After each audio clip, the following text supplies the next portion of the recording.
स्वागत करते हैं फ्रेंड्स आप सभी का अपने चैनल ज्ञान मंथन पर। और दोस्तों आज के अपने इस वीडियो में हम आपको महाभारत के एक प्रसिद्ध पात्र के बारे में जानकारी दे रहे हैं। आज हम बात करने वाले हैं महाबली भीम के बारे में। बता रहे हैं आपको महाबली भीम के जीवन से जुड़ी कुछ ऐसी सच्चाइयों के बारे में जिन्हें बहुत ही कम लोग जानते होंगे। तो चलिए दोस्तों बिना कोई देरी के हुए शुरू करते हैं इस वीडियो को। दोस्तों महाभारत के अद्वितीय योद्धा भीम की बल और पौरुष में तुलना करने वाला उस समय कोई नहीं था। इनका जन्म वायुदेव के अंश से हुआ था। इनके जन्म के समय यह आकाशवाणी हुई थी कि यह कुमार बलवानों में सर्वश्रेष्ठ होगा। वस्तुतः भीमसेन शारीरिक बल में अपने युग के सर्वश्रेष्ठ योद्धा थे। बचपन में खेल खेल में ये धृतराष्ट्र के पुत्रों को बार बार पराजित कर दिया करते थे। दुर्योधन इनसे विशेष जलन रखता था। एक दिन वह जल कीड़ा बहाने पांडवों को गंगा तट पर ले गया। वहां उसने भीम को मार डालने के उद्देश्य से उनके भोजन में कालकूट विष मिलाकर उन्हें खिला दिया। विष के प्रभाव से अचेत हो जाने पर दुर्योधन ने भीम को लताओं से बांधकर गंगा जी में डाल दिया। जल में डूबकर बेहोशी की ही दशा में भीम नागलोक पहुंच गए। वहां नागों के डसने से कालकूट विष का प्रभाव समाप्त हो गया और भीमसेन होश में आ गए। उन्होंने सर्पों को मारना शुरू कर दिया। सर्पों ने उनकी शिकायत नागराज वासुकी से की। तब नागराज वासुकी के साथ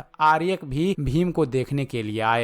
आर्यक नाग कुंती के पिता सूरसेन के नाना थे। अपने दहित्र भीमसेन को उन्होंने पहचान कर उन्हें विशेष प्रसन्नता हुई। भीमसेन को उन्होंने वहां के कुंडों का अमृत रस पिलाकर 10,000 हाथियों का बल प्रदान कर दिया। महाबलवान एवं अद्भुत पराक्रमी भीमसेन अपनी माता और भाइयों के बहुत काम आते थे। वर्णावत के लाछा गृह से निकलने पर जब इनकी हिडिंब राक्षस से मुठभेड़ हुई तो इन्होंने खेल ही खेल में उस पराक्रमी राक्षस का वध कर डाला और उसके भय से अपने परिवार की रक्षा की। भीमसेन की यह विशेषता थी कि ये अन्याय होते देखकर उसका प्रतिकार करने के लिए तुरंत तैयार हो जाते थे। अपने प्राण को खतरे में डालकर दूसरों को कष्ट से मुक्ति दिलाना इनका सहज स्वभाव था। 10,000 हाथियों का बल रखने पर भी ये किसी के प्रति अत्याचार नहीं करते थे। अपनी माता तथा बड़े भाई महाराज युधिष्ठिर के ये अत्यंत ही आज्ञाकारी थे। एक चक्र नगरी में माता कुंती के आदेश से अत्याचारी बरकासुर का वध करके इन्होंने समाज को उसके भय से मुक्ति दिलाई। वीरता की तो ये प्रतिमूर्ति थे।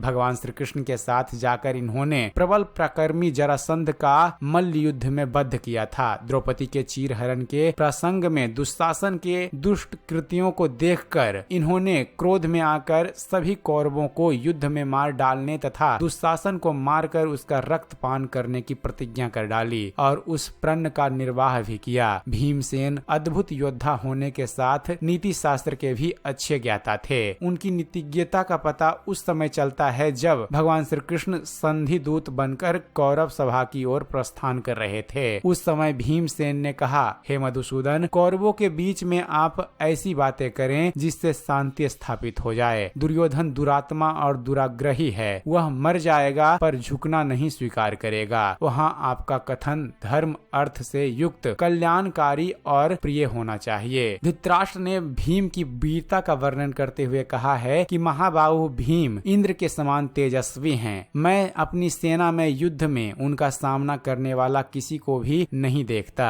वे अस्त्र विद्याओं में द्रोण के समान, वेग में वायु के समान और क्रोध में महेश्वर के तुल्य हैं। धृतराष्ट्र का यह कथन सर्वथा सत्य है। भीमसेन महाभारत के अद्वितीय योद्धा थे। महाभारत के युद्ध में उन्होंने अद्भुत पराक्रम का प्रदर्शन किया। अंत में दुर्योधन को गदा युद्ध में परास्त करके इन्होंने पांडवों के लिए विजय श्री प्राप्त की। महाबली भीम महाभारत के एक महान और बलशाली योद्धा थे। तो दोस्तों यह थी जानकारी महाभारत के एक प्रमुख पात्र महाबली भीम के बारे में। उम्मीद करते हैं फ्रेंड्स आप सभी को हमारा यह वीडियो पसंद आया होगा। अगर वीडियो पसंद आया हो तो वीडियो को लाइक और शेयर करना न भूलिएगा। और दोस्तों ऐसे ही ज्ञानवर्धक वीडियो देखते रहने के लिए आप हमारे इस चैनल ज्ञान मंथन को सब्सक्राइब जरूर कीजिएगा। आप हमारे इस चैनल को सब्सक्राइब कीजिए और देखते रहिए, जानते रहिए। धन्यवाद। जय हिंद।